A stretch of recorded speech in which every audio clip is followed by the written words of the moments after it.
Good morning, children.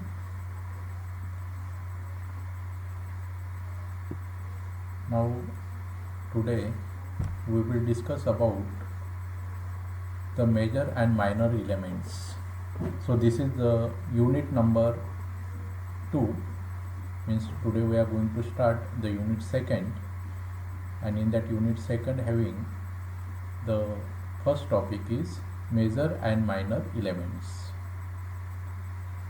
Then, in major and minor elements, they are having introduction, what are the sources of elements, deficiency symptoms and their roles. So these are the topics we have to consider here in this unit. Now, what is meant by the minerals? Minerals are essential for the plant growth. Minerals are the essential for the plant growth. These are the micronutrients, macronutrients. There are the two types of the nutrients are present in the soil, and they are play a very important role in the plant growth. Without the nutrient, the plant cannot do their metabolic activities, their cell development, and other type of the all the functions are require the nutrients, and without nutrients they cannot do any kind of the function, or plant growth will get stopped. Then what is the source of nutrients? Then हे nutrients कुठून मिळतात? These all the nutrients are getting from the soil. This all the nutrients are present into the soil. Sometimes we are providing through the chemical manures. We are belong from the farmer family, so we know that many times we are providing the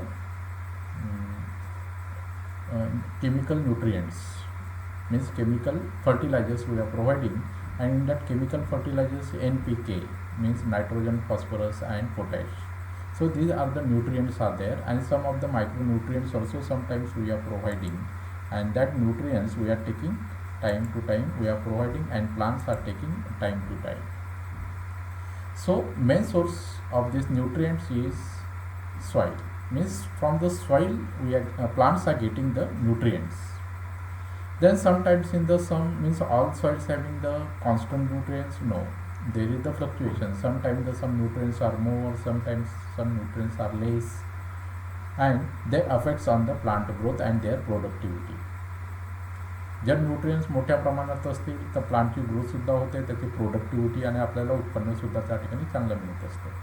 परंतु जर त्या ठिकाणी nutrients ही कमी असतील, deficiency म्हणजे कमतरता असेल, तर प्लांट्समध्ये वेगवेगळ्या प्रकारचे सिम्पटम्स त्या ठिकाणी मिळतात. ते सर्व सिम्पटम्स आपण या ठिकाणी पाहणार आहोत, की कॅल्शियम कमी असेल तर काय सिम्पटम्स असेल, फॉस्फरस कमी असेल तर काय सिम्पटम्स असतील, नायट्रोजन कमी असेल तर काय सिम्पटम्स असतील, आणि त्यांचे रोल्स काय ते सुद्धा आपण या ठिकाणी पाहणार आहोत. परंतु सोर्स जो आहे तो सोर्स जो आहे जनरली सॉईल सोल्युशन, म्हणजे पाऊस झाल्यानंतर जे न्यूट्रिएंट्स सॉईलमध्ये असतात ते त्या ठिकाणी डिझॉल्व होतात, म्हणजे त्याला सॉईल सोल्युशन म्हणतात. म्हणजे all the nutrients are getting from the soil solution, म्हणून फ्रॉम द सॉईल. हे याच्यामध्ये इम्पॉर्टंट आहे, म्हणजे हे कॉमन इज असेल. Soil sources of the nutrients means the soil solution means this getting from the soil. Now introduction, minerals are important in plant life. So minerals are important in the plant life means what? Really this all the nutrients are important? Yes, all the nutrients are very important. If the nutrients are present in the sufficient quantity, the plant can grow vigorously. त्याची growth ही चांगली होते. Then they produce fruits and flowers and get the fruits also. Means we are getting the more and more productivity. आपल्याला productivity त्या ठिकाणी मोठ्या प्रमाणात मिळते. परंतु हे न्यूट्रिएंट जर कमी असेल तर प्लांटची ग्रोथ होणार नाही, फ्लॉवरिंग होणार नाही आणि फ्रूटसुद्धा मिळणार नाही. मीन्स प्रोडक्टिव्हिटी या ठिकाणी कमी होणार आहे. Means minerals is the important, means that is the life. जर सॉईलमध्ये न्यूट्रिएंट्स असतील तर सॉईल इज फर्टाईल, आणि ती सॉईल आपल्यासाठी कामाची आहे किंवा प्लांटसाठी कामाची आहे. If the soil having no nutrients then the land is unfertile land. Then some scientists is work on that, means really these minerals are important.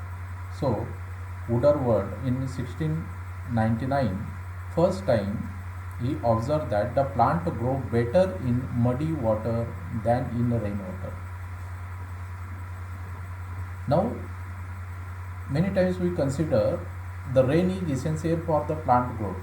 Yes, rain is also essential because the rain water contain the nitrogen, and that nitrogen and this rainwater is mixed into the soil, and soil having the many type of the nutrients and then they get dissolved.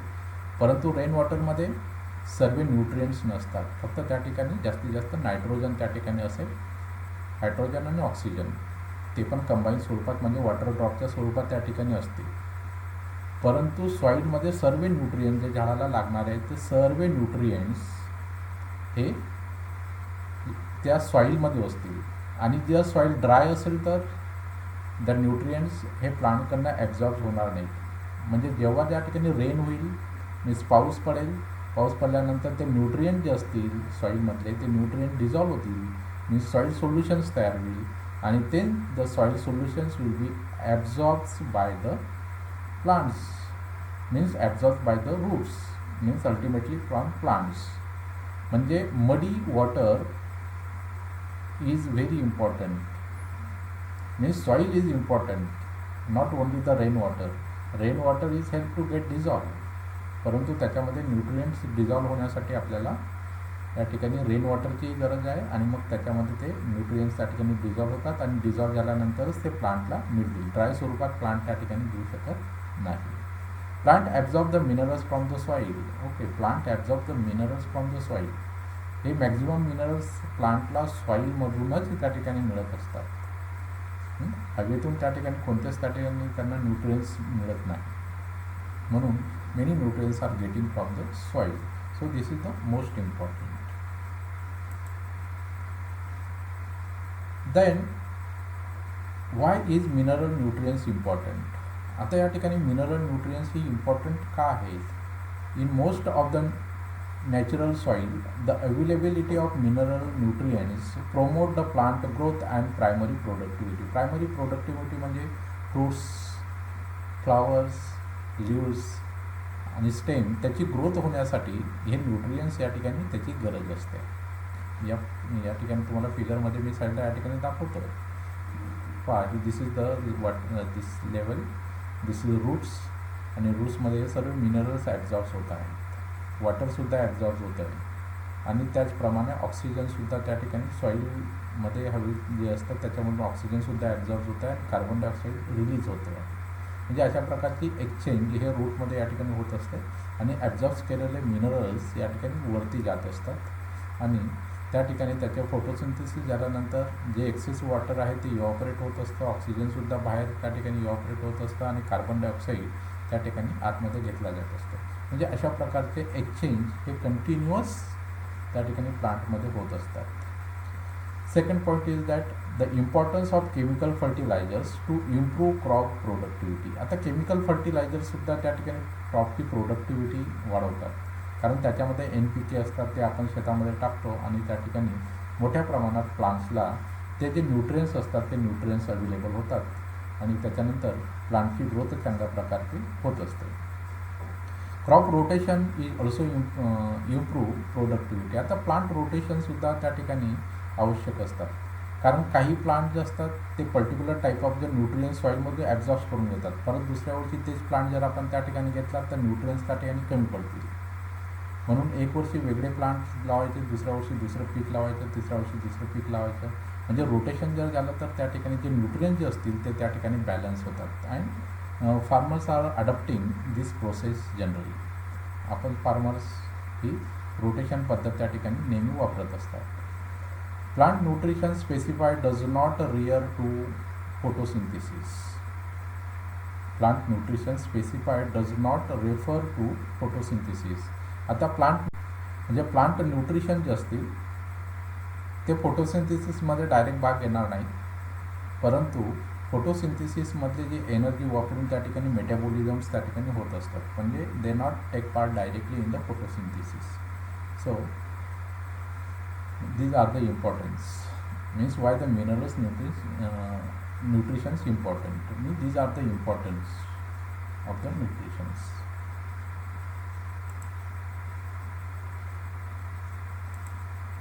Then now classification. So आता हे जे means all the nutrients are very important, and this not one nutrients, there are the many type of the nutrients are there are many type of the nutrients are there, and these nutrients is important.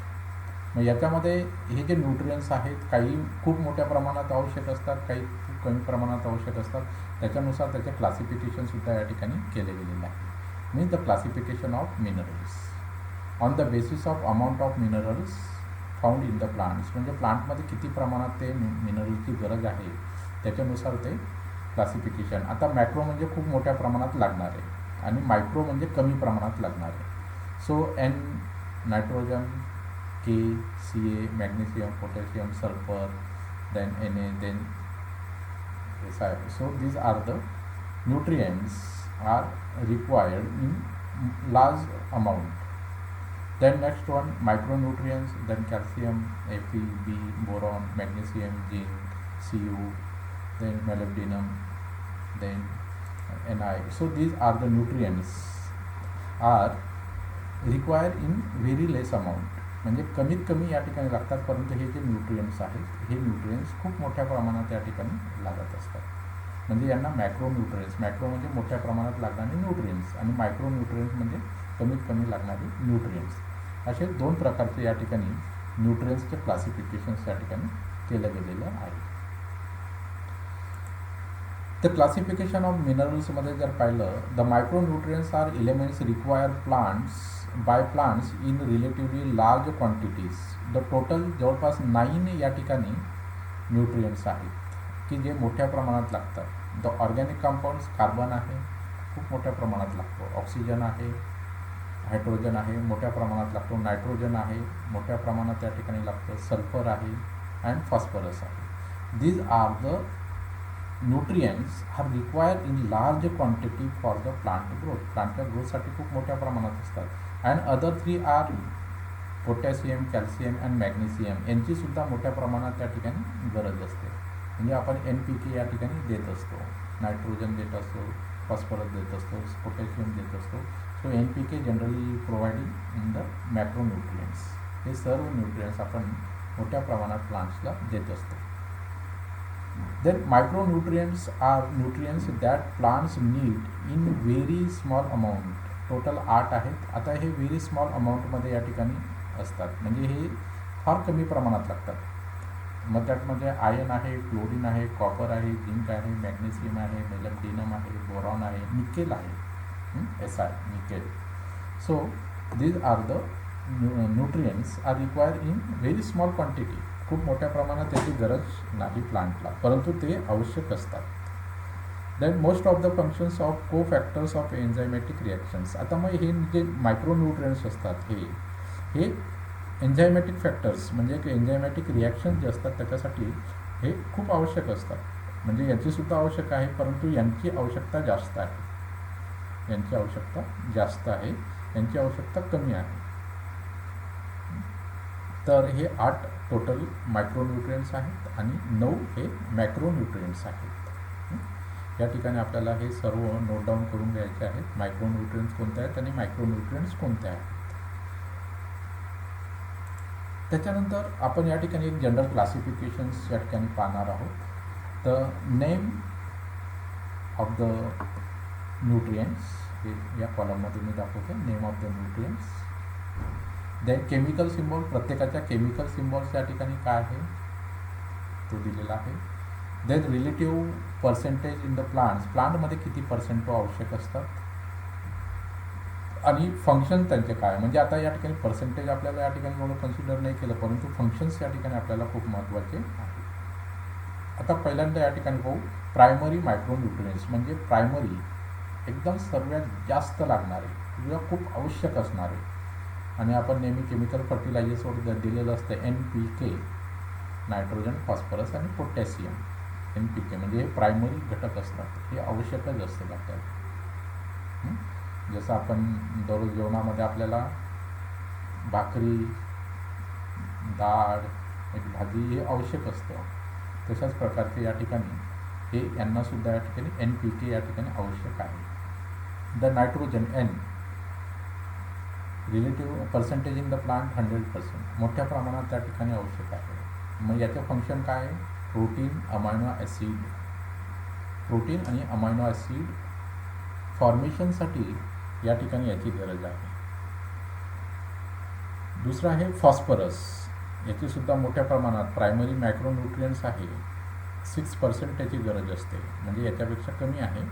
परंतु nucleic acid म्हणजे जे nucleus आहे सेलमधला nucleus बनवण्यासाठी आणि ATP त्याच्यामध्ये energy generate करण्यासाठी फॉस्फरसची गरज असते.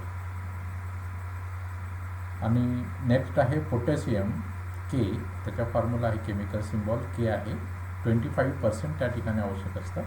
आणि catalyst and ion transport, catalyst म्हणजे जे काही केमिकल रिॲक्शन फोटोसिंथेसिसमध्ये जे काही रिॲक्शन्स किंवा रेस्पिरेशनमध्ये जे काही रिॲक्शन असेल ते या पोटॅशियममुळे होत असतात. म्हणजे हे तिघं घटक जे आहेत हे अति आवश्यक आहेत. त्याच्यात जास्तीत जास्त नायट्रोजन हा 100% या ठिकाणी आवश्यक असतो. देन सेकंडरी मायक्रोन्यूट्रियंट्स, त्याच्यामध्ये परत अजून दुसरा एक भाग टेकलेला आहे की हे ते इम्पॉर्टंट आहेत, पण त्याच्यापेक्षा हा सुद्धा इम्पॉर्टंट आहे. सेकंडरी कॅल्शियम किती 12% त्या ठिकाणी आवश्यक आहे, 12.5%. Cell wall formation, cell wall component म्हणजे सेल वॉल फॉर्मेशनसाठी त्या ठिकाणी कॅल्शियमची आवश्यकता असते. मॅग्नेशियम Mg 8% त्या ठिकाणी आवश्यक आहे. Part of chlorophyll amino acid, chlorophyll formation म्हणजे प्लांटमध्ये ग्रीन किंवा हिरवळपणा आणण्यासाठी या ठिकाणी आवश्यक आहे. देन सल्फर S 3% आवश्यक आहे. अमायनो ॲसिडसाठी या ठिकाणी आवश्यक आहे. देन आयन क्लोरोफिल सिंथेसिससाठी आयनची या ठिकाणी गरज आहे. म्हणजे क्लोरोफिल जे प्लांटमध्ये यूजमध्ये जे क्लोरोफिल बनतं ते क्लोरोफिलसाठी या ठिकाणी याची गरज आहे.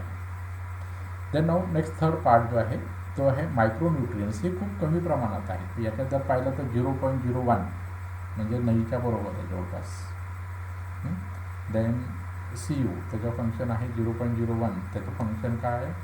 कॉम्पोनंट ऑफ एन्झाईममध्ये आपण त्या ठिकाणी पाहिलं की हे सर्व जे आहे ते एन्झाईम फॉर्मेशनसाठी महत्त्वाचे आहेत. देन कॉपर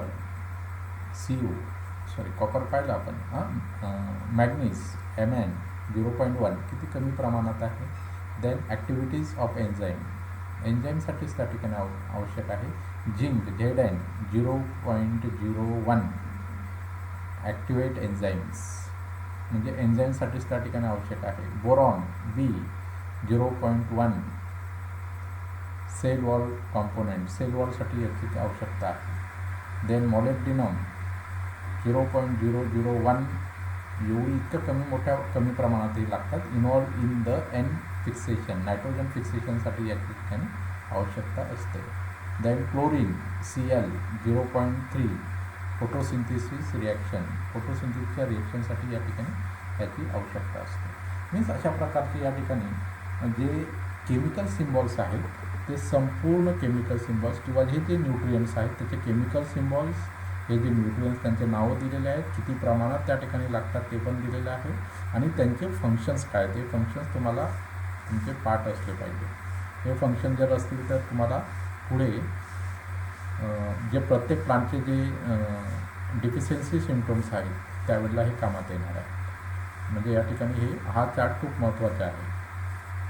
त्या ठिकाणी नायट्रोजन, पोटॅशियम हे या ठिकाणी प्रायमरी न्यूट्रियंट्स आहेत, सेकंडरी न्यूट्रियंट्स आहेत आणि एक टर्शरी न्यूट्रियंट्स आहेत. हे मोठ्या कमी प्रमाणात लागतात, त्यांचे एन्झायमॅटिक ॲक्टिव्हिटीसाठी असतात.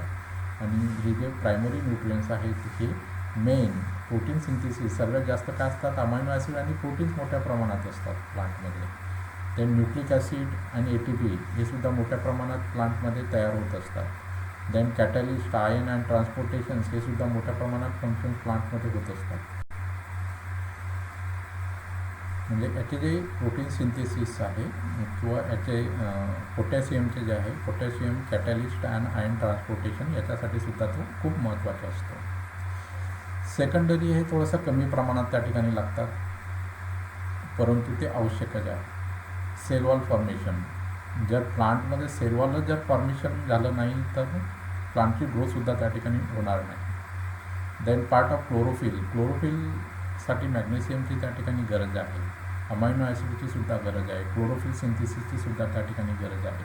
म्हणजे हे सुद्धा मोठ्या प्रमाणात त्या ठिकाणी आवश्यक आहेत, परंतु याच्यापेक्षा कमी.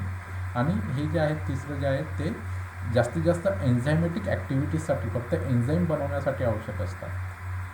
म्हणून यांना मायक्रोन्यूट्रियंट्स म्हणजे जवळपास नसले तरी चालतील, परंतु तेवढ्या प्रमाणात ते सॉईलमध्ये असतात आणि ते इझिली आपल्याला बाहेरून देण्याची या ठिकाणी जवळपास गरज भासत नाही.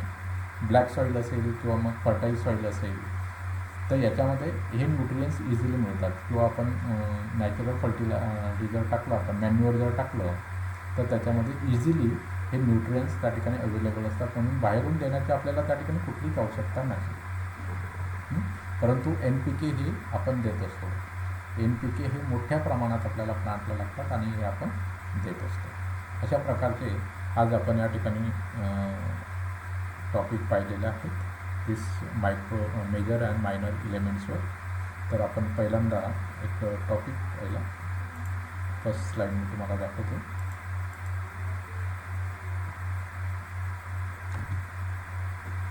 पहिल्या याच्यामध्ये क्लासिफिकेशन ऑफ मिनरल्स, त्याच्यामध्ये मॅक्रोन्यूट्रियंट्स आणि मायक्रोन्यूट्रियंट्स आपण पाहिलं. त्याच्या आधी आपण इंट्रोडक्शन्स पाहिलं, म्हणजे त्याची इम्पॉर्टन्स वगैरे काय ते पाहिलं. सेकंड स्लाईडमध्ये क्लासिफिकेशन्समध्ये आपण पूर्ण त्या ठिकाणी क्लासिफिकेशन्स करून घेतलं. कार्बन डायऑक्साईड असेल, ऑक्सिजन असेल, हायड्रोजन असेल, नायट्रोजन असेल, सल्फर असेल, फॉस्फरस असेल. ओके, म्हणजे हे मॅक्रोन्यूट्रियंट्समध्ये त्याचं क्लासिफिकेशन करून घेतलं. देन मायक्रोन्यूट्रियंट्समध्ये सुद्धा त्याचे क्लासिफिकेशन्स करून घेतलं, म्हणजे खूप मोठ्या प्रमाणात लागतात, कमी प्रमाणात लागतात, हे 9 आहेत, ते 8 आहेत. अशा प्रकारचे क्लासिफिकेशन्स आपण या ठिकाणी करून घेतलं. त्याच्यानंतर आपण या ठिकाणी प्रत्येकाचे नाव, त्याचे सिम्बॉल काय आहेत आणि किती प्रमाणात लागतात आणि त्याचे फंक्शन काय आहेत हे सुद्धा या ठिकाणी आपण स्टडी केलेलं आहे. आता याच्यावरून तुम्हाला आयडिया येईल. आता पुढचा जो भाग आहे त्याच्यामध्ये आपल्याला सोर्स तर आपल्याला माहिती आहे, तो कॉमन आहे. जवळपास source means all the nutrients is getting from the soil and soil solution. म्हणजे पावसाच्या पाण्यामध्ये जो डिझॉल्व होतात त्याला सॉईल सोल्युशन म्हणतात, ते तर कॉमन असेल. मग पुढच्या जे व्हिडिओ असेल त्याच्यामध्ये मी deficiency symptoms and their roles ते मी तुम्हाला दाखवणार आहे. डिफिशियन्सी सिम्टम्स म्हणजे आता पहिल्यांदा आपण कार्बनचे पाहणार आहोत. कार्बनचे प्रॉपर्टीज काय आहेत आणि त्याचे डिफिशियन्सी सिम्टम्स काय आहेत आणि त्याचे प्लांट असेल. त्याच्यानंतर दुसरी जी साईड असेल हायड्रोजन असेल, डिफिशियन्सी सिम्टम्स आणि त्याचे प्लांट असेल. अशा प्रकारचे मी जवळपास 16 स्लाईड्स आहेत, ते आपण एक एक करून आपण पाहणार आहोत. कारण प्रत्येक आपल्याला म्हणजे 9 आणि 8 16 17 वेगवेगळ्या अशा प्रकारचे जे स्लाईड्स असतात ते आपण डिस्कस करणार आहोत आजच्या व्हिडिओमध्ये. आपण या ठिकाणी इथेच थांबू आणि एवढे जे पार्ट आहेत तुम्हाला हे लिहून घ्यायचे आहे. त्याचे सर्व नेम, केमिकल सिम्बॉल्स आणि त्याचे फंक्शन्स तुम्ही वहीमध्ये नोट डाऊन करून घ्या, हे आपल्याला आवश्यक आहे. Thank you very much.